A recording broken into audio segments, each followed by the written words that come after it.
고백합니다. 주는 그리스도시요 살아계신 하나님의 아들이시니라. 아멘. 목사님이 늘 우리 양평송학교의 성들이 어떻게 하면 지금 영적으로 성장해 가는 성장된 모습을 이렇게 봤으면 좋겠다라는 믿음을 가지고 여러분에게 늘 매주마다 말씀을 선포하고 있습니다. 우리 이런 말이 있죠. 어떤 사람에겐 쟤는 죽어도 철이 안 들어. 철이 안 드는 놈이야 라고 그렇게 말하는 사람도 있습니다. 아무리 이야기를 해도 철이 안 든 사람이 있습니다. 그 본질적으로 이게 그 마음과 생각이 늘 부정적인 인생을 살아가는 사람이 있습니다. 또 어떤 사람은 어렸을 때부터 철이 들어서 자기의 미래를 준비하고 자기의 삶을 준비하지요. 그래서 그 이후에 그의 미래가 모든 사람이 부러워할 정도로 명예를 얻는 그러한 사람들을 향해서 우리는 개천에서 용났다라고 말할 정도로 그 사람들을 이야기할 때가 참 많습니다. 영적으로도 그런 것 같아요. 성경의 말씀을 보니까 지옥 가서 철난 사람이 있어요. 지옥에 가서 내가 살아있을 때 예수 그리스도를 믿을걸, 천국과 지옥이 있었는데 내가 왜 그때 믿지 아니하고 이 지옥에 들어왔을까 라고 하는 그러한 사람이 있더라고요. 누가복음 16장 28절에 내 형제 다섯이 있으니 그들에게 증언하게 하여 이 고통받는 곳에 오지 않게 하소서 라고 이야기를 하는 이 부자 사람이 이야기하죠. 이 세상에서는 모든 사람들이 부러워할 정도로 채색 옷을 입고 좋은 옷을 입고 먹을 것도 풍요롭게 먹고 살았던 이 부자가 지옥 가서 하는 소리입니다. 이 땅에 내 형제가 있다. 그들 여기 오지 않기 위해 지금 아브라함을 보내주라. 그럴 때 하나님이 말씀하시죠. 지금 이 땅에 전도자들이 있다.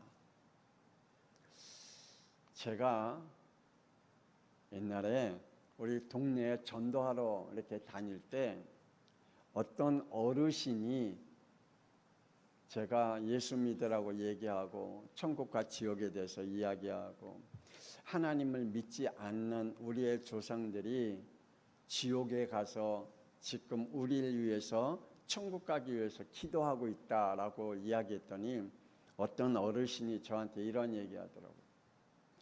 그럼 나 예수 안 믿겠대. 왜요? 그랬더니 우리 아버지 엄마가 지옥 가 계시는데 내가 어떻게 천국 갈 수 있나? 그래서 내가 천국 가면 불효자가 되지 않느냐? 그래서 나는 예수 안 믿겠다. 그래서 제가 그 어르신에게 이런 말씀을 드렸어요. 아마 어르신이 지옥 가서 부모님 옆에서 그 고통스러움과 함께 있을 때 그 부모님은 평생 동안 가슴 아파하실 것이다. 내 자녀가 좋은 곳에 있기를 원하지 내 자녀가 나와 같이 지옥 같은 인생을 살기를 원하는 부모가 어디 있겠냐 라고 말씀을 드렸어요. 저는 그렇게 생각합니다. 우리 박우상 원사님이나 민명남 원사님이나 우리 어른들 돌아가시기 전에 제가 그 어른들에게 부탁한 게 있어요. 원사님, 천국에 가시거든 저를 위해서 우리 양평송학교를 위해서 계속 기도해 주세요 라고 부탁을 했거든요. 그때 우리 박우상 원사님, 민명남 원사님 또 우리 어른들이 꼭 그랬거든요. 우리 이진영 집사님도 그랬어요. 꼭 기도하겠습니다. 천국 가서 목사님과 우리 양평성악교를 위해서 꼭 기도할게요 라고 약속을 한 적이 있습니다. 아마 지금 천국에서 우리 교회를 놓고 저를 놓고 기도해 주시고 계신 줄 믿습니다. 이스라엘 백성들이 애굽의 저주와 재앙에서 피 언약으로 출애굽했으나 그들은 계속해서 영적 철없는 그러한 철부지 같은 소리를 하고 있는 그러한 모습을 보고 결국 그들은 광야에서 전체 함께 죽임을 당하는 모습을 볼 수가 있습니다. 오늘 본문 말씀에 가나안 땅에 정탐하고 온 10명의 정탐꾼들은 불신앙의 보고를 합니다. 그 정탐꾼들은 그 족장에 그래도 지휘를 할 수 있는 그러한 지혜를 가지고 있는 사람이었습니다. 그런데 그 10명은 보고하고 난 이후에 이스라엘 백성들을 통곡 속에 몰아넣은 것을, 이스라엘 백성을 불신앙 속에 몰아넣은 것을 우리는 성경을 통해서 볼 수가 있습니다. 이 10명의 정탐꾼들, 영적으로 성장하지 못한 보고를 통하여 이스라엘 백성들을 통곡으로 빠지게 만드는, 이스라엘 백성을 불신앙하게 만드는 그러한 10명의 보고를 우리는 봅니다. 그런데 2명의 보고 여호수아와 갈렙은 이렇게 말을 합니다. 민수기 14장 9절 우리 다 같이 읽어봅시다. 시작. 다만 여호와를 거역하지는 말라. 또 그 땅 백성을 두려워하지 말라. 그들은 우리의 먹이라.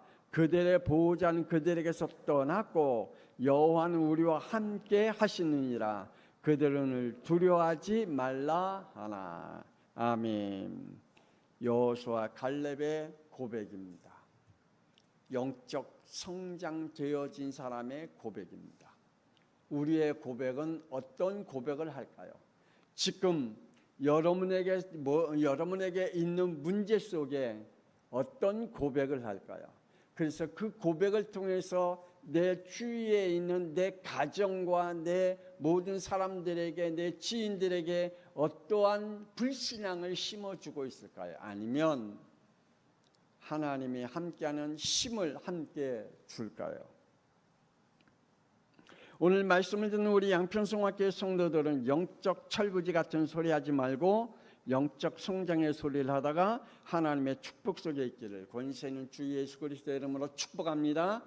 아멘. 그래요. 그래서 우리는 먼저 영적 성장하기 전에 영적 출생을 하자. 영적 출생을 하자. 어떤 이는 교회를 다니는데 영적 신분이 안 바뀌고 마귀의 자녀로 평생 죽을 때까지 다닌 사람도 있습니다. 영적 신분이 안 바뀌어요. 그리고 바뀌지 않았어요. 그리고 평생 교회를 다녀요. 그리고 평생 교회를 위해서 열심히 살아가요. 어떤 이는 처음부터 예수 그리스도를 믿음으로 영접해서 하나님의 자녀가 된 사람도 있습니다. 영적 성장은 반드시 영적 출생을 해야 될 줄 믿습니다. 아니 태어나지도 않는데 어떻게 성장할 수가 있겠어요? 그래서 우리는 영적 출생을 해야 하는데 그 영적 출생은 요한복음 1장 12절에 축복을 받아야 될 줄 믿습니다.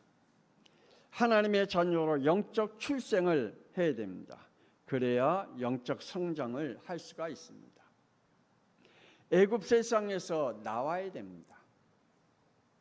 하나님은 자기 백성이 애굽 세상에서 나오게 하기 위해서 출애굽 7장 14절에서 12장 36절까지 애굽의 10재앙을 내리신 걸 봅니다. 그 애굽의 우상의 모든 것들을 꺾으시는 하나님의 작업을 통해서 이스라엘 백성을 출애굽하신 것을 보게 됩니다. 우리의 구원은 내가 교회에 다니고 싶어서 다닌 게 아닙니다. 하나님께서 나를 죄의 세상에서 구원하기 위해 내 주위에 있는 흑암의 세력을 먼저 꺾으신 작업을 하셨기에 내가 하나님 앞에 나온 줄 믿습니다. 그리고 흑암의 그 권세를 이길 믿음을 우리에게 주신 줄 믿습니다. 아멘입니까? 여러분에게는 세상의 이 흑암의 세력에서 건져내기 위해 하나님 먼저 주위에 있는 흑암의 것들을 꺾고 부르셨습니다. 그걸 이길 수 있는 믿음도 우리에게 주신 줄 믿습니다. 그래서 여러분 보면 교회에 나온 사람분들 보면 반드시 그 주위에 아니면 그 가정 속에 기도하는 사람이 있어요. 영적 배경자가 있어요. 영적 힘을 하나님께서 그 사람이 구원받기 위해 하나님 앞에 나오기 위해서 힘을 이렇게 함께하는 사람이 있어요. 그래서 하나님이 그걸 통해서 함께 하나님 앞에 나오게 하는 축복을 받게 하는 것을 우리는 보게 됩니다. 여러분, 그냥 여러분이 교회에 나온 게 아니라 여러분의 주위에 먼저 흑암이 꺾였기 때문에 여러분이 교회에 나온 줄 믿습니다. 네, 믿으시길 바랍니다. 그리고 또 한 번 말씀드립니다. 여러분이 그 주위의 흑암의 권세를 꺾을 믿음도 우리에게 주신 줄 믿습니다. 그래서 출애굽의 길은 반드시 피, 복음, 생명줄이 있어야 된 것입니다. 그래서 출애굽기 3장 18절에 말씀합니다. 여호와께서 우리에게 임하셨은즉 우리가 우리 하나님 여호와께 제사를 드리려 하오니 사흘길쯤 광야로 가게 허락하게 하소서. 아멘. 반드시 출애굽의 길은 생명줄이 있습니다. 그 생명줄은 피복음입니다. 아멘입니까? 피복음이 생명줄입니다. 출애굽 나올 수 있는 것은 생명줄이 있어야 돼요. 우리가 부모님의 그 10개월 동안 엄마의 뱃속에서 10개월 동안 있다가 나올 때 반드시 무슨 줄이 연결돼야 되죠? 탯줄이 연결돼야 되지. 우리가 애굽의 세상에서 나올 때 반드시 생명줄이 있어야 돼요. 그 생명줄은 피복음입니다. 피복음이 있어야 나올 수가 있어요. 우리가 교회 나와서 구원받고 하나님의 자녀가 되는 것은 오직 예수 그리스도 외에는 없어요. 그게 우리의 생명줄인 줄 믿습니다. 하나님은 말씀하십니다. 출애굽기 12장 13절. 내가 애굽 땅을 칠 때에 그 피가 너희가 사는 집에 있어서 너희를 위하여 표적이 될지라. 내가 피를 볼 때 너희를 넘어가리니 생명이 너희에게 내려 멸하지 아니하리라. 아멘. 여러분, 마음과 생각으로만 아닌 반드시 영 속에 그리스도의 피가 발라될 줄 믿습니다. 어떤 사람은 생각에 늘 나 교회 가야지, 마음속에 늘 교회 가야지, 그런다고 해서 교회에 올 수 있고 하나님의 자녀가 되는 게 아닙니다. 우리가 교회 나오고 하나님의 자녀가 될 수 있는 것은 우리 주위의 흑암의 세력이 하나님께서 완전히 꺾어주시고 그리스도의 피가 우리의 영 속에 뿌려질 때 우리가 구원받게 되고 하나님의 자녀가 될 줄 믿습니다. 그래서 출애굽기 12장 51절에 말씀하기를 바로 그날에 여호와께서 이스라엘 자손을 그 무리대로 애굽 땅에서 인도하여 내셨더라. 그날이 어떤 날이라고요? 피 뿌리는 날에, 문설주에 피가 뿌려진 날에, 그날에 언제 우리가 하나님의 자녀로 출생할 수 있다고요? 우리의 영 속에 그리스도의 보혈의 피가 우리의 믿어지고 영접할 때에 그때 우리가 하나님의 자녀로 출생하게 됨을 믿으시길 바랍니다. 41절에 드디어 430년이 끝나는 그날에 여호와의 군대가 애굽 땅에서 나왔다라고 말씀하고 있습니다. 악한 세상, 애굽의 세상에서 끝났다. 우리가 영적 출생할 수 있는 것은 바로 왕의 권세에서 나와야 됩니다. 요셉을 통해 영원히 애굽에서 행복할 줄 알았던 이스라엘 백성들이었습니다. 그런데 출애굽기 1장 8절 9절에 보니까 요셉을 알지 못하는 새 왕이 일어났다. 그래서 이렇게 됐다라고 말합니다.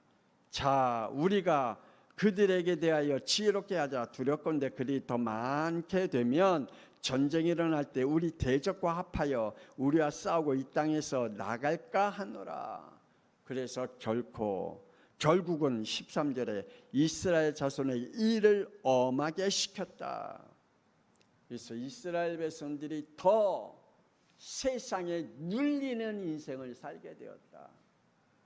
그래서 하나님은 그들에게 계획을 세우셨다라고 말씀하고 있습니다. 하나님의 자녀들이 세상의 사탄의 권세에 눌림을 당하고 있을 때 하나님은 이러한 계획을 가지고 계신다고 말씀합니다. 출애굽기 3장 10절 이제 내가 너희를 바로에게서 보내어 너에게 내 백성 이스라엘 자손을 애굽에서 인도하여 내게 하리라. 하나님의 백성을 하나님께서 세상과 사탄의 손에서 건져내시겠다. 할렐루야. 그 일을 누구를 통해서 하시겠다고요? 모세를 통해서. 그 일을 누구를 통해서 하시겠다고요? 나를 통해서. 하나님이 지금도 세상의 권세, 사탄의 권세에 잡혀있는 내 주위와 내 형제들에게 하나님이 그들에게 구원의 계획을 세우셨어요. 그 구원의 계획이 저와 여러분을 통해서 이루어 가시겠다라고 말씀하고 있는 줄 믿으시길 바랍니다. 그래서 하나님이 출애굽기 3장 19절 20절에 강한 자를 먼저 치시겠다. 하나님은 우리 주위에 우리를 누르고 있는 자를 먼저 치시겠다. 사탄의 권세를 먼저 꺾으시겠다. 그리고 21절 22절에 하나님의 은혜를 입히시고 그들이 나올 때 전리품을 가지고 나오게 하시겠다라고 말씀해 주고 있습니다. 그래서 우리가 하나님 앞에 축복을 누릴 수 있도록 하시겠다. 출애굽기 12장 40절에 41절에 이스라엘 자손이 애굽에 거주한 지 430년이라 430년에 끝나는 그날에 여호와의 군대가 다 애굽에서 나왔다라고 말씀해 주고 있습니다. 창세기 3장의 저주에서 빠져나오게 하신 하나님, 우리 양평송학교의 성도들은 예수 그리스도를 영접함으로 사탄의 가문에서 빠져나오는 하나님의 축복을 누리기를 권세는 주 예수 그리스도의 이름으로 축복합니다. 우리 양평송학교의 모든 성도는 한 명도 교회 다니면서 사탄 마귀의 가문 속에서 살지 않아야 됩니다. 거기서 빠져나와야 됩니다.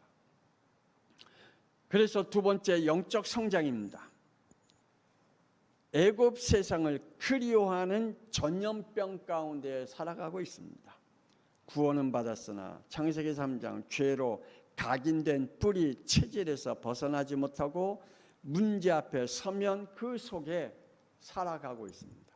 늘 원망하고 늘 불평하고 늘 하나님을 향해서 대적하고 그래서 늘 자신의 운명과 팔자 타령하는 그러한 창세기 3장의 저주에서 빠져나오지 못하는 문제 앞에서 사건 앞에서 사람 앞에서 상처 앞에서 늘 우리는 그러한 영적 상태에 있다면 우리는 그 세상의 전염병 속에 살아가고 있는 것입니다.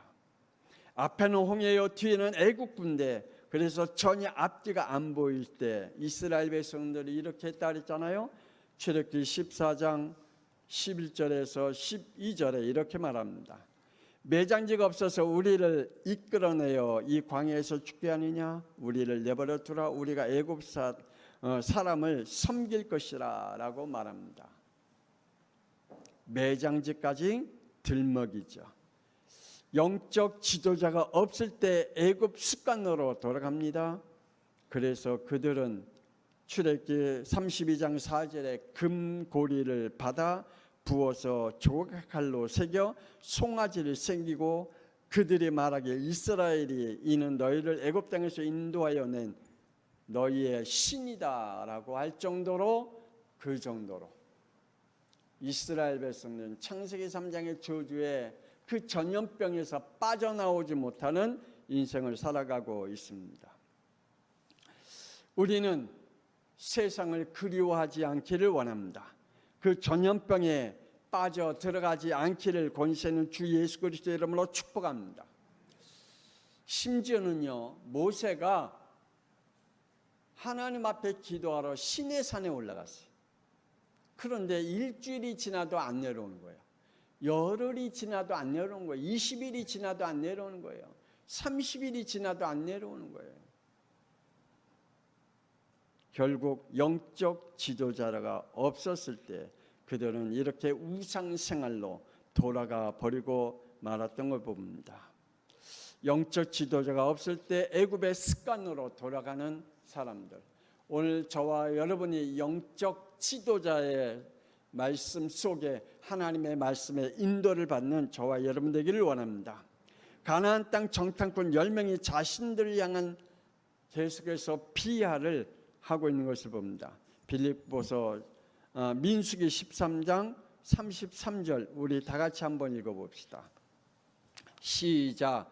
거기서 레피림 후손인 아낙 자손의 거인들을 보았나니 우리는 스스로 보기에도 메뚜기 같으니 그들이 보기에도 그와 같았을 것이라 라고 자신들을 비하시키는 그러한 모습을 봅니다. 그래서 이 10명의 정탐꾼들은 하나님이 함께하는 그 축복 속에 들어가지 못하고 늘 세상의 것들을 그리워하는 불신앙 속에 들어가는 것을 봅니다. 광야의 길입니다. 광야의 길은 가나안 7족속을 두려움에서 치유받는 길입니다. 광야의 길은 가나안 우상들에게 물들지 않게 하기 위한 하나님의 길입니다. 광야의 길은 오직 하나님의 인도와 복음의 바통을 잇는 길입니다. 우리가 가는 길은 세상의 모든 우상에서 그리고 세상의 모든 두려움에서 치유받는 복음의 길인 줄 믿으시기를 바랍니다. 마지막으로 세 번째, 교회와 예배입니다. 우리 교회 예배 시간은 오전 10시 30분입니다. 이 말이 무슨 말인지 은혜를 받지 못하면 이해가 안 되는 말일 겁니다.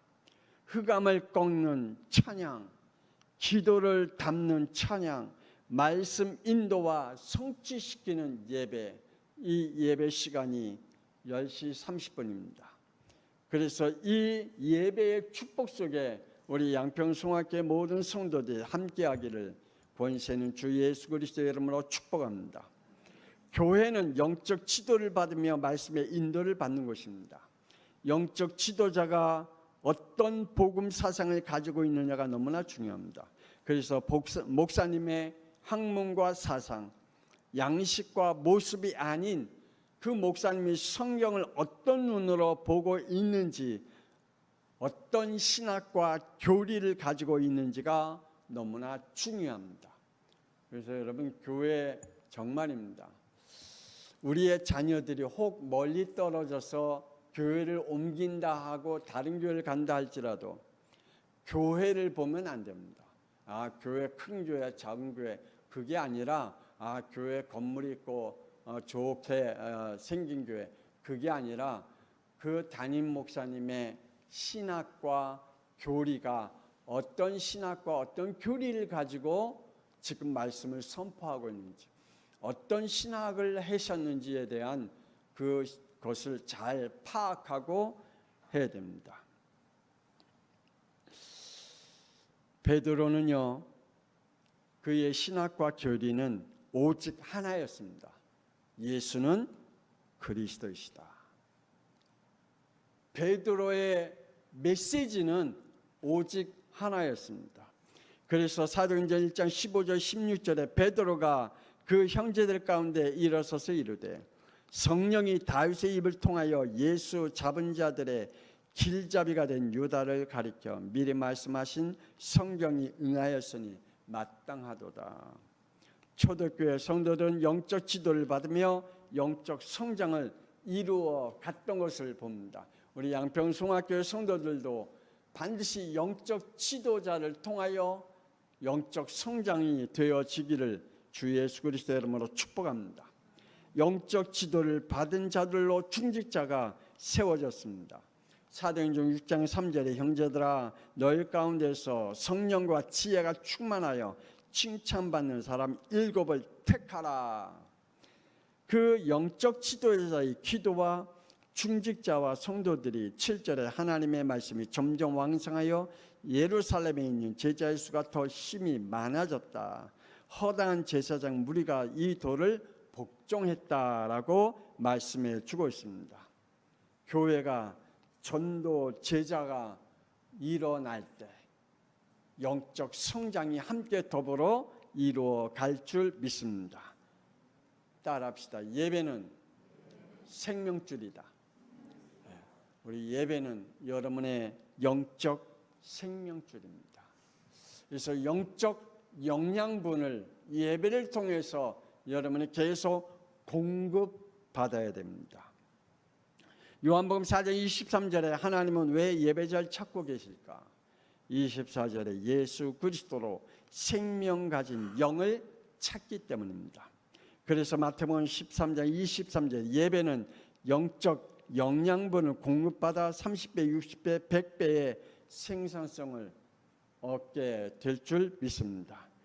하나님은 이렇게 영광을 받으신다고 말합니다. 요한복음 15장 8절에 너희가 열매를 많이 맺으면 내 아버지께서 영광을 받을 것이요 너희는 내 제자가 되리라.